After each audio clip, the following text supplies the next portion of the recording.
وأشهد أن لا إله إلا الله وحده لا شريك له وأشهد أن محمدا عبده ورسوله. கண்ணியத்திற்குரிய இல்லாமல்ல அல்லாஹ் சுப்ஹானஹு வ தஆலாவின் நல்லடியார்களே, மாறும் உலகில் மாறாத இஸ்லாம் என்ற இந்த தொடரிலே இஸ்லாத்தை விமர்சிப்பதற்கு அதிகம் பயன்படுத்தக்கூடிய தலாக் என்ற சட்டத்தை குறித்து, அது குறித்து மற்றவர்கள் எழுப்புகிற ஆட்சேபனைகள் குறித்து 2 நாட்களாக நாம் அறிந்து வருகிறோம். நிறைய வழக்குகளை உதாரணமாக சொல்வதற்கு காரணம் என்னவென்றால், இப்ப சமீப ஒரு 2-3 மாத காலங்களாக இந்த தலாக் என்ற பிரச்சனையை தான் எல்லா மீடியாக்களிலும் ஒரு பெரிய இஷ்யூவாக ஆக்கி, இஸ்லாத்துல தலாக் என்ற பெயரில் ரொம்ப கொடுமை செய்யறாங்க என்று சித்தரித்துக் கொண்டிருக்கிறார்கள். பதர் சயீத் என்ற ஒரு முஸ்லீம் பேருக்கு அங்கே வைத்து வழக்கு போட்டு, இந்த தலாக் சட்டத்தில் முஸ்லீம்களுக்கு உரிமை இல்லை, மற்ற மதத்திலாம் ரொம்ப சிறப்பாக இருக்கிறது என்றெல்லாம் சொல்லி இருக்கிற காரணத்தினாலதான் அந்த சிறப்பெல்லாம் எடுத்துக்காட்ட வேண்டியிருக்கிறது. மற்ற மதங்கள் ரொம்ப சிறப்பா இருக்குங்கிறீங்கல்ல, அந்த சிறப்பா இந்த லட்சணத்தெல்லாம் இருக்குன்னு எடுத்துக்காட்டினாதான் நம்முடைய வாதங்களை மட்டும் வைத்தால் பத்தாது, அங்க உள்ள குறைபாடுகளையும் நிறைய சொல்லணும். ஒரு வழக்கு 2 வழக்கு சொன்னா மொத்தமே 2 தான் இருக்கும்னு பேசிடுவாங்க. அதுக்காக நிறைய வெரைட்டியாக வழக்குகள் இருக்கிறது. இதுவரைக்கும் சொன்னது கூட ஒரு அளவுதான். இதே மாதிரி நிறைய வழக்குகள் இருக்கிறது. விவாகரத்து என்ற பெயரில் நடக்கிற குடும்பம் இஸ்லாத்தில் அறவே கிடையாது. ஒருத்தர் கணவன் மனைவியை விவாகரத்து செய்யறாருன்னு சொன்னா, இந்தியாவிலேயே நமக்கு என்ன இருக்கிறது, முஸ்லீம் பர்சனல் லான்னு ஒரு சட்டம் இருக்கிறது. அந்த சட்டத்தின்படிதான் கோர்ட்ல தீர்ப்பளிப்பாங்க. நீங்க விவாகரத்து சம்பந்தமாக நீதிமன்றத்துக்கு போனா கூட நமக்கு எந்த ஒரு தனி சட்டம், எப்படி இந்துக்களுக்கு தனி சட்டம் இருக்கிறதோ அதே மாதிரி முஸ்லீம்களுக்கு தனி சட்டம் இருக்கிறது. அந்த சட்டப்படி எப்படி தீர்ப்பளிப்பாங்க, தலாக்குன்னு சொன்னா அதை கூப்பிட்டு கவுன்சிலிங் பண்ணீங்களா, நடுவரை வச்சு பேச சொல்றாங்க நல்லா, அதுக்காக கோர்ட்ல என்ன கேட்பாங்க, ஜமாத்துல கூப்பிட்டு வச்சு நீங்க கவுன்சிலிங் கொடுத்தீங்களா, சேர்த்து வைக்கிறதுக்கான முயற்சி எல்லாம் பண்ணீங்களா, எந்த பக்கத்துல குறை இருக்குன்னு கண்டறிந்தீங்களா, இணக்கத்துக்கான எல்லா முயற்சியும் பண்ணீங்களான்னு கேட்பாங்க. ஆமா பண்ணணும், பண்ணினா முடிஞ்சு வச்சு பண்ணி இது தலாக்கு சொல்றது சரிதான் அல்லது சரியில்லைதான் ஒரு முடிவு சொல்லுவாங்க. அதன் அடிப்படையில் தலாக்கும் கொடுக்கப்படும். அப்படி ஒரு எந்த ஜமாத்துகள் திருமணங்கள் நடத்தி வைக்க அதிகாரம் படைத்திருக்கிறார்களோ அவங்களே விவாகரத்துக்கு என்ன செய்வாங்க, செய்யலாம்னு சொல்லி கொடுத்துட போறாங்க. கோர்ட்ல போய் என்ன நடக்க போகுது, 20 வருஷத்துக்கு பிறகு நீங்க சொல்லக்கூடியத இவங்க என்ன செய்யறாங்க, ஒரு 2-3 அழைப்புல விசாரணையில அறிந்து ஈஸியாக முடித்து விடுகிறார்கள். விவாகரத்தை கூடாது என்று யாராவது சொன்னா மூளை எட்டவனத்தான் இருப்பான். ஒரு விவாகரத்து செய்ய வேண்டிய நிலைமை ஆணுக்கும் பெண்ணுக்கும் கண்டிப்பாக 1000ல் ஒருவருக்கோ 10,000ல் ஒருவருக்கும் நிச்சயமா ஏற்படும். அனைவருக்கும் ஏற்படாது. ஏற்படுறவங்களுக்கு சரியான தீர்வு இருக்க வேண்டும் என்ற அடிப்படையில் சொல்றோம். இப்ப ஜமாத்துகள்ல கூப்பிட்டு விசாரிக்கிறதுக்கும் கோர்ட்ல விசாரிக்கிறதுக்கும் நிறைய வித்தியாசம் இருக்கிறது. கோர்ட்ல விசாரிக்கும் பொழுது வழக்கறிஞர்கள் சொல்லிக் கொடுக்கிற பொய்களை தான் சொல்லுவாங்க. எந்த மாதிரி பொய் சொன்னா அங்க நிற்கும் என்ற மாதிரிலாம் சொல்லிடுவாங்க. அந்த பொய்களுக்காக வேண்டி 4 சாட்சிகளை கொண்டாந்து நிப்பாட்டுவாங்க. அந்த சாட்சி இவனுக்கோ அவளுக்கோ தெரிஞ்சவங்களாவும் இருக்க மாட்டாங்க. கூலிக்கு பேசக்கூடிய சாட்சிகளை கொண்டாந்து நிப்பாட்டுவாங்க. கோர்ட் அதை கண்டுபிடிக்க இயலாது. ஒரு ஜமாத்துன்னு வச்சுக்கிறீங்க, இவன் யாரோ உனக்கு, இவன் எப்படி உனக்கு தெரியும், இவன் என்ன கொண்டாந்து நிப்பாட்டு படிச்சு தெரிஞ்சிடும்.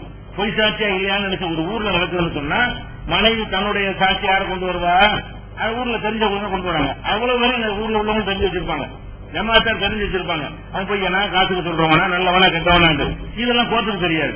டெல்லியில உள்ளவனுக்கு போய் சத்தியமங்கலத்தில் உள்ள ஒருத்தன் போய் சொல்றான்னு கண்டுபிடிச்சிருமா, அதெல்லாம் பைத்தியக்காரத்தனமா வைத்திருக்கிறார்கள். அதாவது விவாகரத்து என்பது விவாதங்கிறது ஊருக்கு நடக்கக்கூடியது. ஒருத்தன் விவாகரத்து வேணும், ஒருத்தர் விவாகரத்து வேணுங்கிறதுக்கான டெல்லி வந்து போகணுமா, அவ்வளவு பெரிய கஷ்டத்தை உண்டாக்கி நம்ம குடும்பங்கிறாங்க. லேசான முறையில உயிரை காப்பாற்றுறதுக்காக வேண்டி சிம்பிளா வச்சிருக்கிறோம். அதுக்காக எடுத்தவங்க அநியாயமான விவாகரத்து செய்யறதுக்கு ஜமாத்துல ஒத்துக்கொள்ள மாட்டார்கள். இன்றைக்கும் எந்த ஜமாத்துல போனாலும் தலாக்கலாம் அப்படி லேசாக வாங்கிட முடியாது. பல செட்டிங் பண்ணுவாங்க, ஆற போடுவாங்க, கொஞ்சம் அட்வைஸ் பண்ணுவாங்க. அது 20 வருஷம் ஆறப்பட மாட்டாங்க. ஒரு 6 மாசம் 3 மாசம் அளவுக்கு என்ன செய்வாங்க, பல அறிவுரைகளை சொல்லி திருப்பி வர சொல்லி கொஞ்சம் கோபம் தனியத்து, கோபத்தினால உள்ள தலாக்கா என்றெல்லாம் கவனிப்பாங்க. எதுக்கு உடனே கொடுப்பாங்கன்னு சொன்னா அந்த ஒழுக்க கேடு வச்சாங்க. அந்த மாதிரியான மேட்டரா இருந்தா அதுக்கு ரொம்ப நாள் கவுன்சிலிங் வேலை இல்லை. அது ஒரு ஆண் தாங்கிக் கொள்ள மாட்டான். மனைவி தப்பா நடந்த கண்ணால பாத்துட்டான்னு வைங்க, அப்படியான ஒரு நிலையில போட்டு கவுன்சிலிங் பண்ணா உனக்கு செஞ்சா நீ ஒத்துக்க நம்மளை திருப்பி கேட்டுவான் பஞ்சாயத்து பண்ற ஆள்கிட்ட. அதனால யாரும் பஞ்சாயத்து பண்ண இயலாது, அறிவுரை சொல்ல இயலாது. அதுக்குதான் விரைவாக கொடுப்பாங்களே தவிர மற்றதெல்லாம் அப்படின்னா ஜமாத்துக்கெல்லாம் நடக்கிறதும் கிடையாது. இன்னும் சொல்ல போனா இன்னைக்கு நாட்டில் விவாகரத்து செய்துவிட்டு அல்லது விவாகரத்துக்கு போனா பஞ்சாயத்து பண்ணுவாங்க பயந்து கொண்டு விவாகரத்து செய்யாமலே மனைவியை பொய்யா வைத்துக் கொண்டு வேற ஒரு செட்டப் செய்து கொண்டிருக்கிறாங்களே, அதெல்லாம் கணக்கு எடுத்து பாத்தீங்கன்னா சதவீதத்தில் நம்ம கம்மியா இருக்கும். 1000 பேர்ல அவன் வந்து 50 பேர் அப்படி இருந்தானே, நம்ம 5 பேர் கூட இருக்க மாட்டான். விவாகரத்துக்கு எவ்வளவு பேர் இருப்பாங்க முஸ்லீம்ல கிடையாது. அப்படிலாம் பண்ணிட முடியாது, ஜமாத்தால விட மாட்டாங்க. அதுபோல இந்த நினைச்சவனா வார்த்தை கல்யாணம் நாளைக்கு தலாக்கு சொல்லிட்டு போக முடியுமா? அப்ப நீதிமன்றங்கள் செய்வது தான் நம்ம சிறப்பா செய்கிறோம். நீதிமன்றங்கள் விசாரிச்சு தான் செய்யறாங்க. அவங்க செய்வது கரெக்டா இருக்க முடியாது. பொய்ய வச்சுதான் நம்புவாங்க, பேப்பர் வச்சு நம்புவாங்க, அப்ப பொய்யான சாட்சிகளை வச்சு நம்புவாங்க. வக்கீலுடைய தந்திரங்களை எல்லாம் கையாண்டு என்ன செய்வாங்க, கொடுக்க வேண்டிய விவாகரத்தை இல்லைண்டா இருக்கிற விவாகரத்தை கொடுக்க கூடாத விவாகரத்தை கொடுக்கறதுக்குலாம் வழக்கறிஞருக்கு முடியும். அவர் சொல்லக்கூடிய சில பாயிண்ட்களை ஓட்டைகளை எடுத்து காட்டுவாரு. உள்ளூர் விஷயத்துல நடக்கும், வக்கீல விட்டு வர முடியும். மாணவட்டு உன் குறைய சொல்லுமா, உன் குறைய சொல்லுப்பா, சின்னத்து நாளப்பான்னு கேட்போம். செலவு தரல போகலன்னு சொல்லுவாங்க. செலவு தரல என்ன செய்வோம், அம்மா கூப்பிடு, பாப்பா கூப்பிடு, பக்கத்து வீட்டுக்கான கூப்பிடு என்ன கேட்போம். அப்ப இதெல்லாம் கோர்ட்ல கூப்பிட முடியுமா? கொடுக்குறாங்க சார், அவங்க சொல்லுவோம் நல்ல பணம் கால வேலை கஷ்டம் இல்ல நல்லா வச்சிருக்காருன்னு சொல்லுவாங்க பக்கத்தில் உள்ளவங்க. அது போய் சொல்லு தெரிஞ்சிடும். அல்லது என்ன செய்வாங்க, ஒண்ணுமே கொடுக்கல, அந்த பொண்ணு கஷ்டப்படுது, வீட்டு வேலை செய்யுது, பிச்சை தெரியுதுன்னு சொல்லுவாங்க. அப்ப எவ்வளவு ஈஸி கண்டுபிடிக்கிறதுக்கு? ஒரு பெண்ணை வந்து ஒருத்தன் கொடுமைப்படுத்துறானா இல்லையா, பொய் சொல்றானா இல்லையா, ஆம்பளை சொல்றது பொய்யா, பொம்பளை சொல்றது பொய்யா, இதையெல்லாம் யாரு கண்டுபிடிக்க முடியும்? லோக்கல்லாம் கண்டுபிடிக்க முடியும். இதுக்கு சுப்ரீம் கோர்ட் வேணாம், ஹைகோர்ட் வேணாம், உள்ளூர்ல உள்ள சாதாரண கோர்ட் வேணாம், எல்லா ஊர்லயும் கோர்ட் இருக்காது. குறைஞ்சபட்சம் தாலுகாவுக்காவது போகணுமா இல்லையா? அந்த தாலுகாவுக்கான வழக்கறிஞருக்கு அலையெல்லாம் சரியா வருமா? அப்புறம் டிஸ்ட்ரிக்ட் போகணும், அப்புறம் ஹைகோர்ட்டுக்கு வரணும், அப்புறமா சுப்ரீம் கோர்ட்டுக்கு போகணும். இப்படியே போய் அப்படியே சுப்ரீம் கோர்ட்டுக்கு போய் இன்னும் பணம் இருக்குங்கன்னா ஒரு நீதிபதி விசாரிச்சு பார்த்தா எங்களுக்கு பெஞ்சு போட்டு விசாரிங்க வந்து சீராய்வு மனு மறுபடியும் மனுவை கொடுக்கணும். இப்படியே ஒரு 30-40 வருஷம் எடுத்துட்டு போய் மனுஷனை வந்து ஓட்டாண்டி ஆக்கி நிம்மதி இலக்க செய்வதை விட இது எவ்வளவு சிறப்பாக இருக்கிற இதை போய் விமர்சனம் பண்ணுகிறாங்க. அதுக்காக சொல்றோம், இதை போய் நீங்க விமர்சனம் பண்ணுகிறீர்களே, உங்களுடைய சிறப்பான சட்டங்களை கொண்டு சொல்லுங்க.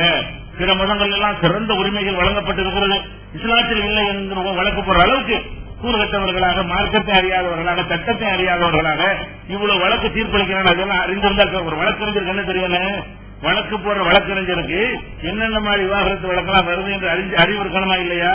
அந்த அறிவு இல்லாம கொச்சைப்படுத்துற விதமாக வழக்கு போட்டு அந்த கும்பல வழக்கு போட்ட காரணத்தினாலேயே மீடியாக்கள் எல்லாம் அந்த கேமரா ஃபீல்ட்ல செய்யறாங்க, அது ஒரு பெரிய இஷ்யூ ஆக்குறாங்க. அப்புறம் பேப்பர் காரணம் அதான் முக்கிய செய்தியா போடுறான். அதுக்காகத்தான் இந்த 2 நாள் உங்களுக்கு விஷயம் சொன்னது. விவாகரத்து என்ற பெயர்ல என்னென்னலாம் நடக்குது.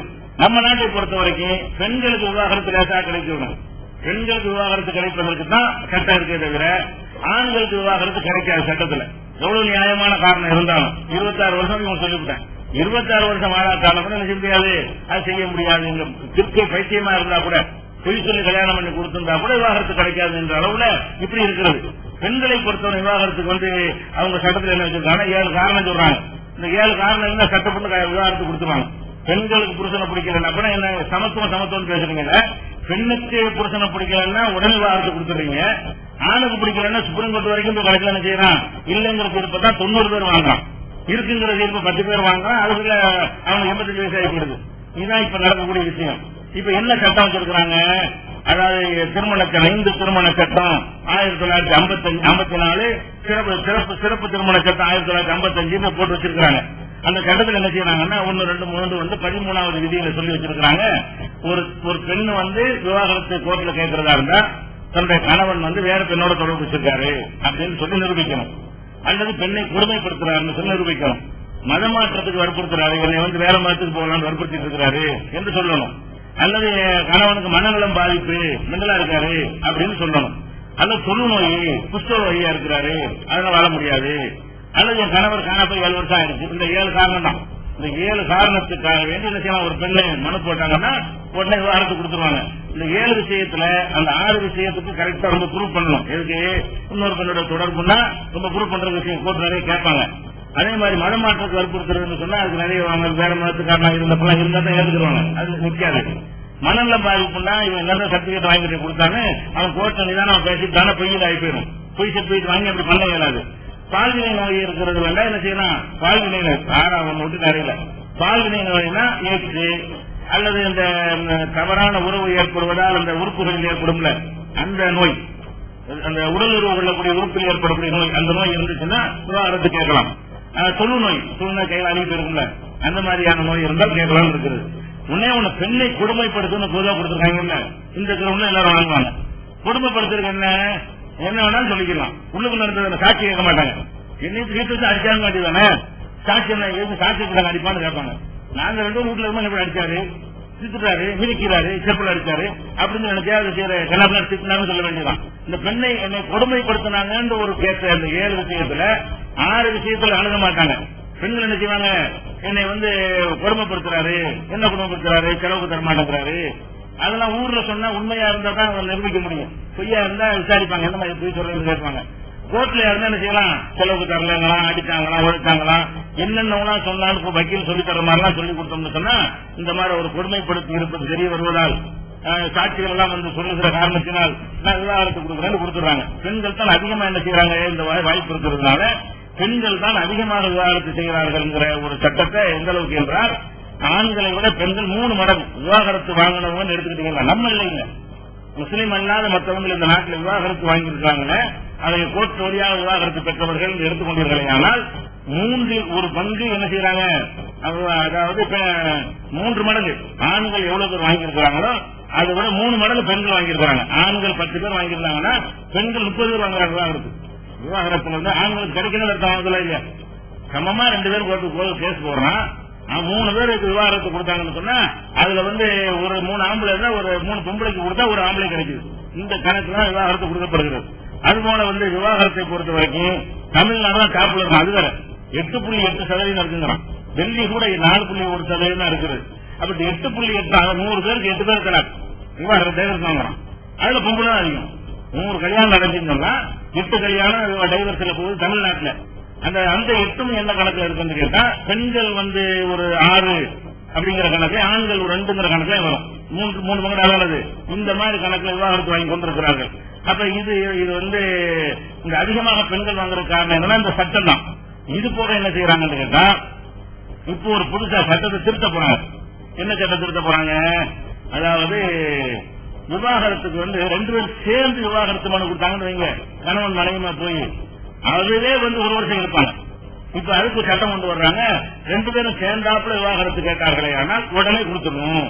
அதை மட்டும் லேசாக்க பாக்குறாங்க. இப்ப 2 பேரும் சேர்ந்து பேசிக்கொண்டு நமக்குள்ள பஞ்சாயத்து வேணாம், உனக்கு அதுக்கு ஒத்து வரல, 2 பேரும் சேர்ந்து மனு கொடுப்போம்னா உடனே என்ன செய்வாங்க. இப்ப கிடையாது, சட்ட திருத்தம் இந்த கூட்டத்தொடர்ல வைக்க போறாங்க.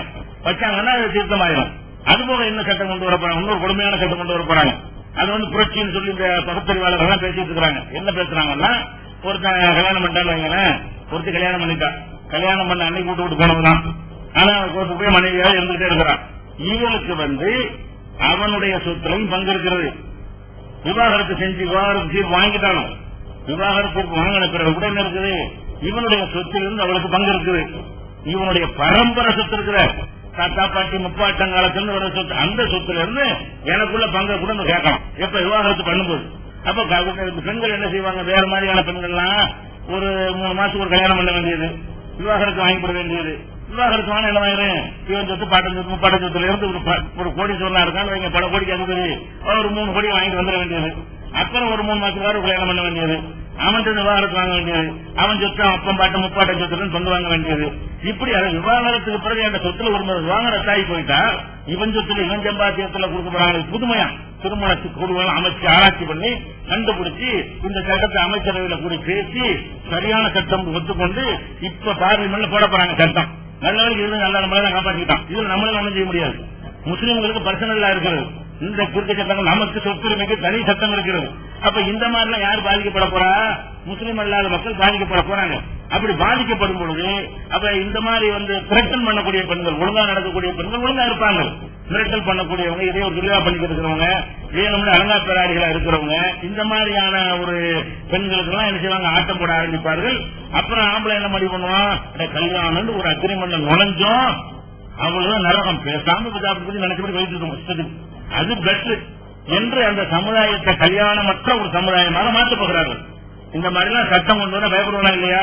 அடுத்த பேரு கல்யாணம் பண்ணுவீங்க, வீட்டுல அங்க இருந்துருவா, சொத்துல பங்கு கேப்பா, இன்னொருத்தி கல்யாணம் பண்ணுவோம், அவளும் பங்கு கேப்பா, கடைசி திருவிழா நிக்கணும், தலைமுறையா சேர்த்து வந்த சொத்துமா என்ன வாங்கணும், மனைவிக்கு பாதியை கொடுப்பாங்க, அது பாதியா கொடுத்துட்டு இருக்க வேண்டியதான். 1 கோடி வச்சிருப்பான், இந்த பிள்ளைக்கு 50 கொடுத்துருவான், இன்னொருத்தி கல்யாணம் பண்ணுவான், 50 லட்சம் கையில இருக்கும், அது ஒரு 25 போயிடும், இன்னொருத்தி கல்யாணம் பண்ணுவான், அவனுக்கு 12 போயிடும். இப்படியே போய்கிட்டு இருந்து இது என்னடா சட்டமாயுது. அப்ப இந்த மாதிரி எல்லாம் சிறந்த சட்டமா அமைச்சர்கள் வச்சு தீர்மானம் போட்டு நிறைவேற்றுவாங்க. கூடுகட்டாவுக்கு தான் இருக்கிறாங்க. சட்டம் ஏற்ற இடத்துலையும் எம்பிக்கள் எம்எல்ஏக்களா இருக்கிறவங்களுக்கு அறிவு கிடையாது, சட்ட நிபுணர்கள் இருக்கிறவங்க அறிவு கிடையாது. சூழலை கூட சிந்திக்க மாட்டேங்கிறாங்க. பிரச்சனையை நமக்கு வந்தால் என்ன என்ற அளவில் யோசிக்க மாட்டேங்கிறாங்க. இப்படிலாம் ஏற்றக்கூடிய அவனுடைய மகனுக்கு இப்படி ஏற்பட்டால் என்ன செய்வான்னு யோசிக்கிறது கிடையாது. இப்படி செஞ்சா முற்போக்குன்னு பேசிக்கிறாங்க. இது பெண்கள் சப்போர்ட் பண்ண இவன் நினைக்கிறான். பெண்களை சப்போர்ட் பண்ணுவாங்களே. இத இந்த மாதிரியான கேடுகட்ட பெண்கள் ரொம்ப குறைந்த எண்ணிக்கையில் இருப்பார்கள். இவங்களை பெண்களே சேர்ந்து நிற்கிறாங்க. நீ ஏன் வாழாமல் இருக்கிறாரு புருஷன் வீட்டுல இருந்தா சொல்லுவாங்களே தவிர அவளை போய் சப்போர்ட் யாரும் நிற்க மாட்டாங்க. இவங்க விளங்காம என்ன செய்யறாங்க, இப்படிலாம் செய்து கொண்டிருக்கிறார்கள். அதற்காகத்தான் நம்ம என்ன செய்யறோம், இஸ்லாம் சொல்லக்கூடிய விவாகரத்து சட்டம் என்பது விவாகரத்து பண்ண மாதிரி இருக்கு. ஏன் ஆணா இருந்தாலும் பெண்ணா இருந்தாலும் பிடிக்கலன்னு சொன்னா முடிஞ்ச அளவுக்கு தான் சேர்த்து வச்சு பார்க்கணும். வெறுப்பின் உச்சகட்டம் இந்த பக்கம் அந்த பக்கம் இருக்குமே, ஆனால் சேர்த்து வச்சா கொள்ளலாம். இந்த பக்கம் கொள்வாங்க, அந்த பக்கம் கொள்வாங்க. இல்லன்னா பேருக்கு பப்பாட்டி வச்சுருவாங்க, தமிழ்நாடு நடத்தில போவாங்க. பேருக்கு புருஷனா இருந்துக்க நம்ம ஊர் சுத்திரன் எந்திரிச்சுவாங்க போவாங்க. ஒன்னும் பண்ண இயலாது. அப்ப இந்த மாதிரியா இருப்பதை விட பார்க்கவான செட் முடிக்க வேண்டியது. சேர்ந்து வாழ்றீங்களா வாழ, இல்லைன்னா நீ ஒரு நல்ல வாழ்க்கை அமைச்சு நீ ஒரு ஆளுக்கு அமைச்சுக்க என்கிற அளவில் அது முடிவதுதான் என்னது சிறந்தது என்பதுதான் இஸ்லாமிய சட்டம் சொல்றோம். அப்ப இஸ்லாமிய சட்டத்தை குறை சொல்றோம். என்ன செய்யறான்னு கேட்டா, என்ன சட்டம் வேற நாட்டில் இருக்குது அதையும் சேர்த்து பேசணும்ல. இஸ்லாமிய சட்டத்துக்கு தலாக் தலாக் உங்களுக்கு இல்லாம இருக்குதா? இந்த மாதிரி எல்லாம் சொல்லி விவாகரத்து வாங்கிட்டு 5 லட்சம் கூட 50 லட்சம் கூட 1 கோடி கூட சொத்துல பங்கு கொடுனா சொல்றீங்களா? இதெல்லாம் கரெக்ட்னு சொல்லி நியாயப்படுத்தி பேசுறீங்களா? அப்ப அறிவிச்சு சொல்றவங்க எதை மட்டும் பாக்குறான், அவன் எந்த மதத்தில் இருந்து கொண்டிருக்கிறானோ அவன்கிட்ட என்ன மாதிரி தலாக்கு விவாகரத்து சட்டம் இருக்கிறதோ அதை கண்டுக்கவே மாட்டேங்கிறான். அது அதல பாதாளத்தில் விழுந்து கிடக்கிற சட்டம் கேவலமான சட்டங்களா இருக்கிறது. அதை பத்தி பேசாம 10 லட்சம் தலாக்குறாங்க இருக்கான் செய்யறான். சரி சொல்றாங்க ஓஞ்சதை சொல்லுப்பேன், ஓஞ்சதை சொல்லுமே நீதிமன்றமே சொல்லுது அவன் சட்டம் எப்படி இருக்கு. அப்ப சட்டங்களை பற்றி விமர்சிக்கிறதா இருந்தா 2 சட்டத்தையும் பேசி எந்த சட்டம் சிறந்த சட்டம் எடுத்து வச்சு பேசினா இதை விட சிறந்த சட்டம் இருக்க முடியாது. விவாகரத்தை கூடாதுன்னு உலகத்தில் எந்த நாளையும் சொல்ல முடியாது. விவாகரத்துங்கிற ஒரு கான்செப்ட் இருந்தாலும் விவாகம் இருக்கிற வரைக்கும் விவாகரத்துன்னு இருக்கத்தான் செய்யும். அதுவும் எல்லாரும் மனிதர்கள் விவாகரத்து பண்ணா கைது பார்ப்போம். இந்த இருக்கிற சபையில யாரும் தலாக் சொன்னாங்க எத்தனை இருக்கேன் கைதுங்க. இந்த உள்ள கொடுத்து வசனம் இல்லை. யதார்த்தம் தலாக்குன்னா சட்டத்துல வேணும். ஒருத்தன் என்னைக்காவது பாதிக்கப்படுவான், அவனுக்கு தேவைப்படுமே தவிர டெய்லி ஒரு தலாக்கு தேவை இருக்கிறோம். மனத்தை ஒருத்தன் கல்யாணம் பண்ணி அப்படிதான் வாழ்ந்து செய்யறோம். பேரம் பற்றி எடுத்து கொண்டு போய் வாழ்ந்து கொண்டு தான் இருக்கிறோம். அப்படின்னா நம்ம செய்யறது இல்ல. இவங்க பூதாகரமா ஆக்கி இஸ்லாத்து பெண்களுக்கு ஒண்ணும் இல்லைங்கிற மாதிரி ஏதோ ஒருத்தர் அரிதாக ஒருத்தன் தலாக்கு விடுறான்னா அவன் அரிதாக அவருடைய நடத்தை இருந்திருக்கும். எல்லாருமா பண்றான் சொல்லி கேட்காம திருக்காம பல தப்பான கண்டவட்டை பேசுறது வர்றது போறது பார்த்திருப்பாங்க. பொண்ணுக்கு அழகாத்திராக இருக்கிற அளவுக்கு மேல சகிக்க முடியாம போய் தான் அந்த மாதிரி ஒருத்தன் 2 பேர் சொல்லுவான். அந்த ஒருத்தன் 2 பேர் சொல்றது என்ன லட்சக்கணக்கான கோடிக்கணக்கான முஸ்லிம் பெண்கள் தெருவில் நிற்கிறார்கள் மாதிரி பாதிக்கப்பட்டு நிற்கிறார்கள் மாதிரி தலாக் விடப்பட்டு கொடுக்கும் அப்படிங்கிற மாதிரி என்ன செய்யறாங்க பில்டப் கொடுத்து கொண்டிருக்கிறார்களே தவிர இப்படி எல்லாம் நடக்கிற ஜாஸ்தி சதவீதத்தை வைத்து பார்க்கிறார்கள் நம்முடைய குறைவு. அதனாலதான் இந்த தலாக் விஷயத்துக்காவது விவாதத்துக்கு வரணும்ல, வேற விஷயத்து வரமாட்டேங்கிற. சரி இந்த தலாக்கு தான் நம்ம லேசாக தான் வருது, கொடுமை ஈஸியா நிரூபிச்சிடலாம்ல. இதுக்கு பதில் செய்து உட்பட எல்லாத்தையும் கூப்பிட்டு பேசுவோம். நாங்க இது அப்ப இன்னும் நிறைய எடுத்துக்கணும். ஒரு லாயரா இருக்கிறதுனால நாங்க லாவுல பேசுவோமா இல்லையா? அந்த லாவுல உள்ள விஷயங்களை நாங்க எடுத்துக்கணும். லா என்ன இருக்குது, எந்த லாவை நல்ல லாங்குறீங்க அதை பேசுவோமான்னு கேட்ட வரணுமா இல்லையா? கோர்ட்ல வழக்கு போற பேப்பருக்கு பேட்டி கொடுக்குற எங்க முன்னாடி பேச தயாரா இஸ்லாத்தை பத்தி என்று கேட்டால் அதுக்கு தயாராக இல்லை. அதனால இதுல வச்சு சொல்ல வேண்டி இருக்கிறது. உத்தரம் போகட்டும். இவங்களை அறிவற்றவர்கள், மூளையற்றவர்கள், சிந்தனையற்றவர்கள், பேருக்கு பப்ளிசிட்டிக்கு பேசுகிறார்கள், இல்லைன்னா விவரமற்று பேசுகிறார்கள். இன்னொரு தரப்பு என்ன மாதிரி சட்டங்கள் நாட்டில் இருக்குன்னு அறியாமல் பேசுகிறார்கள். ஏதோ ஒரு கேஸ் வந்திருக்கும், பெண்கள் பாதிக்கப்பட்டிருப்பார்கள், உங்களுக்கு முறையிட்டவங்கன்னா அச்சுறுத்தல் அநியாயத்தை எடுத்துக்கொண்டு போறது. இப்படித்தான் எல்லாத்தையும் 4 பேர் 5 பேர் பாதிக்கப்பட்டு இருப்பாங்க எல்லா சமூகத்திலையும். அந்த ஒரு விஷயத்துல என்ன அநியாயம் இழைக்கப்பட்டு அதை கூட்டு பேசி அதை சரி பண்ற வேலை என்ன செய்யலாம். அதற்காகத்தான் இவ்வளவு விஷயங்களும் உங்களுக்கு தெளிவுபடுத்தப்படுகிறது. இதை புரிந்து கொள்ள வேண்டும். அடுத்ததாக என்னன்னு கேட்டா, இந்த கலாப் விஷயம் போதும் நிறைய சொன்னது காரணம் இது உங்களுக்கு மாத்திரம் சொல்லுவது அல்ல. இது தாவாவில் இருக்கிறவங்க, களத்தில் நிக்கிறவங்க, இந்த மாதிரி அறிவுஜீவிகளுடைய வாதங்களை எதிர்கொள்றவங்க, அதுக்கு பதில் சொல்றவங்களுக்கு எல்லாம் நிறைய பாயிண்டுகள் கிடைக்க வேண்டும் என்பதற்கு தான் இந்த மாதிரி விஷயங்கள்லாம் சொல்றோம்.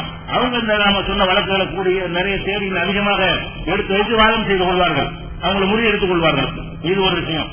ஆனா இந்த தலாக் என்ற விஷயத்துக்காக மாற்றணுமானா இதைத்தான் மாற்றணும். எதை மாற்றணும்? உங்க சட்டம் தான் மாற்றணும். இங்க மாத்திரம் ஒண்ணுமே இதை விட சிறந்த சட்டம் எதுவுமே கிடையாது.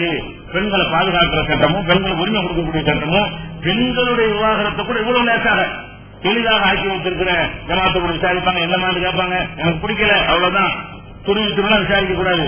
ஒரு பெண்ணு பிடிக்கலன்னு சொன்னா அவள் வாழ்க்கையில இழப்பு அவளுக்கு தெரியும், தெரிஞ்சுக்கிட்டு வேணான்றான்னு சொன்னா ரெண்டு விஷயம் தான் இருக்க முடியும். ஒண்ணு இவன் ஒரு ஆண்மையற்றவனா இருப்பான், அல்லது இவளுக்கு இவனை விட இன்னொருத்தன் மீது ஒரு உறவு நட்பு ஏற்பட்டு இருக்கும்.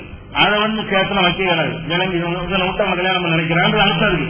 அந்த மாதிரி ஒரு வழக்கு வறுமையானால் ரத்து பண்ணலைன்னா அவனோட சேர்ந்து இவனை பொறுத்துட்டு போயிருப்பான். அதான் நடக்க போகிறது. அதுக்காக என்ன செய்ய வேண்டியிருக்கு, இது விவாகரத்து வந்தாங்கன்னா அவங்க கூப்பிட்டு பேசி அறிவுரை சொல்லி பார்ப்போம், இல்லைன்னா விட்டு போங்கப்பா தான் உங்களுக்கு நல்லது என்று சொல்லி அவனுக்கு அறிவுரை பண்ணி இஸ்லாமிய அடிப்படையில் பிரிச்சு வைக்கிறோம். அதனால இந்த கோர்ட்டுக்கு போனாலும் உங்க தலைவர் நடந்து சொல்லுவான், உங்க எந்த சுப்ரீம் கோர்ட்டுக்கு போனாலும் சரி நமக்கென்று உள்ள பர்சனல் இல்லாத அரசியல் சட்டத்தை மாற்றாம இவங்கெல்லாம் யாரும் கை வச்சிட முடியாது. அதை எங்க சட்டப்படிதான் வரணும், நம்ம கேட்க முடியாது. அதெல்லாம் பயங்கரமான விஷயம். அதை கை வச்சாங்கன்னா 25 கோடி முஸ்லீம்களும் வந்துருச்சுவாங்க. அதெல்லாம் நடக்காது, சும்மா பப்ளிசிட்டி பண்றாங்களே தவிர இவங்க மாற்றிட முடியுமா நம்ம சட்டத்தை? இந்த சட்டப்படிதான் நீங்க வாங்க எங்களை இணைச்சிட முடியுமா? அதெல்லாம் அவ்வளவு லேசா நடக்காது, விட மாட்டோம். நம்ம மாத்திரம் இல்ல, நாட்டில் உள்ள யாரும் விட மாட்டாங்க. அவர்கள் ஜெயிக்க முடியாது, வாதத்திலும் ஜெயிக்க முடியாது. அவங்களுடைய பிற்போக்கான சட்டங்களை கொண்டாந்து நம்ம மேல திணிக்க நினைத்தார்களே ஆனால் அதிலும் ஜெயிக்க முடியாது. அறிந்தவன் அறியாதவன் எத்தனை குரூப்ல அனைவரும் சேர்ந்து தெருவில் செய்வான், போராடுவோம். அப்புறமேல அந்த சட்டத்தை உங்களால கொண்டு வர முடியாது. அதையும் நம்ம என்ன செய்வோம், கவனத்தில் வைத்துக் கொள்ள வேண்டும். இது ஒரு விஷயம். அடுத்ததாக என்ன பண்றாங்கன்னு கேட்டா, அடுத்த விஷயம் இஸ்லாத்தை விமர்சிக்கிறது வேணும்னு கிடைக்கல. இந்த பெண்கள் டாபிக் தான் விமர்சித்து இருப்பாங்க. ஆளுக்கு 4 கல்யாணம் தெரியுறாங்க. அடுத்த மட்டும் முஸ்லீம்கள் 4 கல்யாணம் பண்ணிட்டு எல்லாம் என்ன செய்யறாங்க, 4 கொண்டாடி இருக்கிறாங்க. அப்ப ஒரு நாட்டுல உங்களுக்கு 4 எங்களுக்கு மட்டும் ஒண்ணா? அப்ப என்ன இது பாரபட்சமான சட்டம்? இப்படிங்கிற மாதிரியான ஒரு அடிப்படையில் என்ன செய்யறாங்க, ஒரு விஷயத்தை சொல்லி ஒருத்த 4 கொண்டாடி கட்டுறது 5 கொண்டாடி கட்டுறதுன்னா இதெல்லாம் பிற்போக்கு இல்லையா? இப்படி ஒரு சட்டம் நாட்டுக்கு தேவையா? இதை ஒழிக்க வேண்டாமா? இது அறிவுக்கு பொருந்துகிறதா? இது சமூக நீதியா? ஆண் பெண் சமத்துவத்துக்கு இதெல்லாம் ஒத்து வருமா? இப்படின்னு என்னென்ன அவங்களுக்கு வார்த்தைகள் கிடைக்கிறதோ அந்த மாதிரி அலங்கார வார்த்தைகள் எல்லாம் போட்டு என்ன செய்யறாங்க, விமர்சனம் செய்து கொண்டிருக்கிறார்கள். அப்ப இவங்க எதுக்காக விமர்சனம் பண்ணுகிறார்கள்? அதாவது ஒரு ஆண் மனைவியோட வாழாம மனைவி இருக்கும் போது இன்னொரு பெண்ணை போய் கல்யாணம் பண்ணினானே ஆனால் அது அவளுக்கு செய்யற அநீதி, அதுதானே வாழாடுறாங்க. சரி, இப்படி வாழாடக்கூடியவங்களா இருந்தா அவங்க எப்படி நடக்கணும்? முதல்ல இதுக்கு முன்னாடி இன்னொரு விஷயம் சொல்லிக்கிறாங்க. இந்த பலதார மனம் இருக்கு பாருங்களேன், அது முஸ்லீமா இருக்கட்டும், இந்துவா இருக்கட்டும், கிறிஸ்துவனா இருக்கட்டும், ஒவ்வொரு ஆம்பளைக்கும் 2-3 கல்யாணம் பண்ண இயலாது. நல்லா விளங்கிக்கணும். ஒரு மனைவியோட வாழ்வதற்கு அவன் சுட்டுக்குறியில கிடைக்குதா, அவன் கிடைக்க தேடிட்டு இருக்கிறாங்க இந்த காலத்துல. விளங்குதா? அவன் ஒரு மனைவியோட வாழ்க்கை நடத்துவதற்கு சிரமப்படக்கூடிய அளவுல தான் அதிகமானது.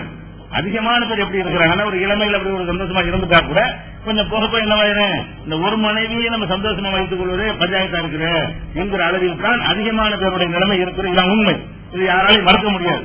அப்ப இருக்கிறவன் போய் 2 பண்ண மாட்டான். ஒரு மனைவியோட அவனுக்கு சந்தோஷமா இருக்கவே, அவளை சந்தோஷப்படுத்தவே இயலாத அளவுக்கு அவன் இருப்பானே ஆனால் அவன் எப்படி இன்னொரு கல்யாணத்தை பண்ணுவான் அப்படி நினைக்க பார்க்க மாட்டான். 2 நரகமா போயிடப்போறான். ஒரு நரகமா இருக்க சந்தோஷப்படுத்த முடியல அவனுக்கு ஒரு பெரிய டென்ஷனா இருந்து கொண்டிருக்கிறது.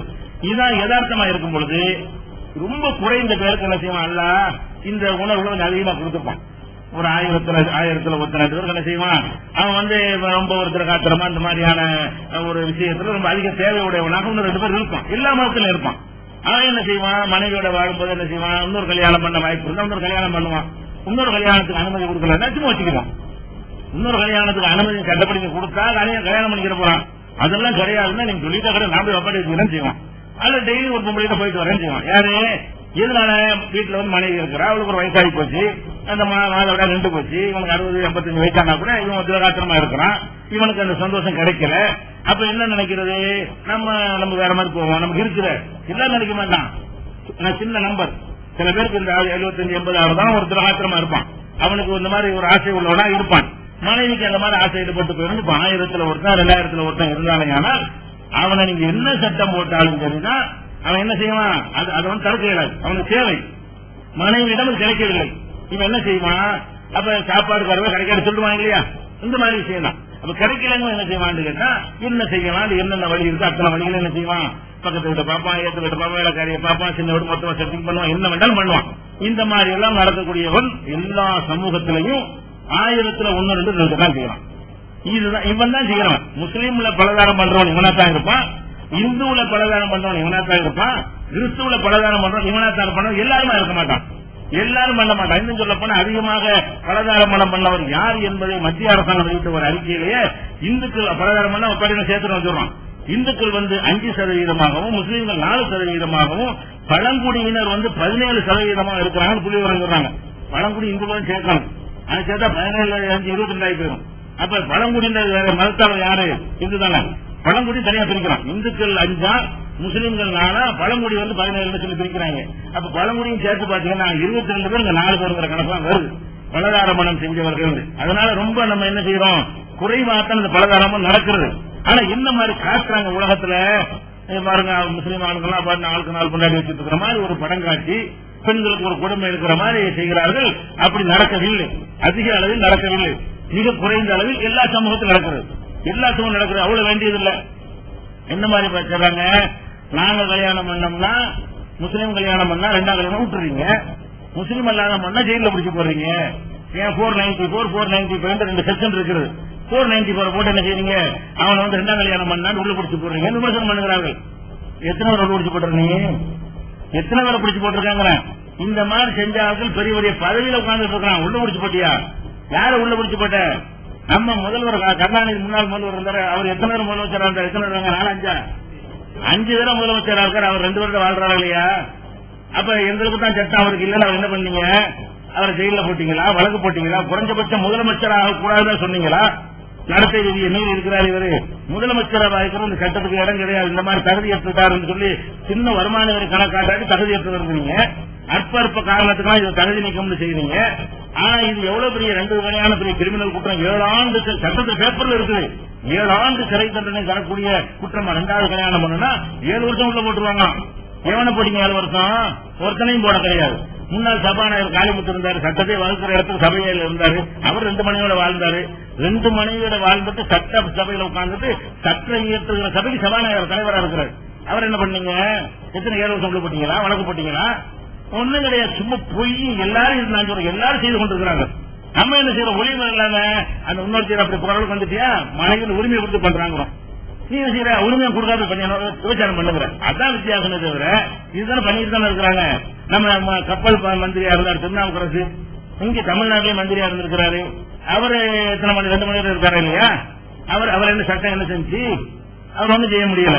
வீரபாண்டி ஆறுமுகம் இறந்து போன பிறகு 2 மணி நேரம் சண்டை போட்டுருப்பேன், யாருக்கு சொத்துருப்பேன். வீரபாண்டி ஆறுமுகம் இருந்தாரு. அவருக்கு முதல் மணி 2ஆம் மணி கேட்கப்பட்டு கோர்ட்ல எனக்கு சொத்தா உனக்கு சொத்தாங்க. அவங்க என்ன பண்ணீங்க? அவர் இத்தனை மணி மந்திரி அப்படி இருந்தாரு, எத்தனை பொறுப்புகளை வகிச்சிருக்கிறாரு, எத்தனை வாரியங்களை தலைவராக இருந்திருக்கிறாரு.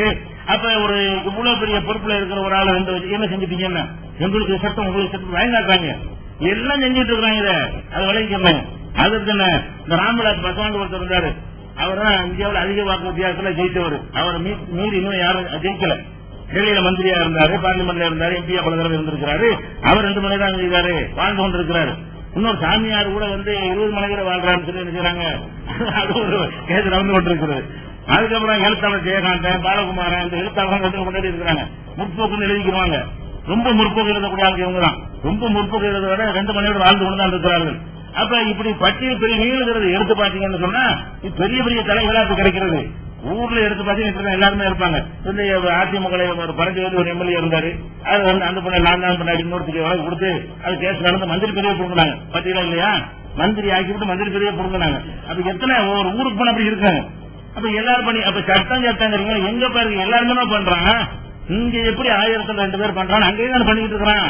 இன்னைக்கு ஒரு தடவைக்கு டெல்லிக்கு தயாளமலை கூட்டிட்டு போறாரு, ஒரு தடவை ராஜாத்தம்மலை கூட்டிட்டு போறாருல, உறுப்பினர் வச்சிட்டு இருக்காரு. ரகசியமா கேட்கும், ஊருக்கு தெரியாம இருக்குதா?